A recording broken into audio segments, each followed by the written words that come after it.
Hello guys and welcome back to MS Tech Tutorials, and in today's video I'm going to be showing you guys how to play Haze piece on Roblox for the PS4 and PS5 versions of the game. So let's get started. So the first thing you guys are going to do is you're going to go to the search bar in the top right, and then underneath experiences make sure just type in Haze piece. Make sure you're not underneath people, because then it will, like, if you type in Haze piece underneath people, it will like show up like a person, not like the video game. So just keep that in mind. It's right here, Haze piece. Go ahead and hit X on your controller. Now, once it is done loading, I believe you can skip. Yeah. Or I think that's after you're done loading.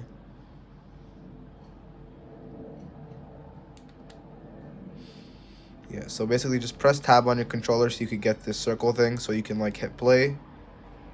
And you can hit X, or you can claim the rewards, up to you. And yeah, now we're good to go.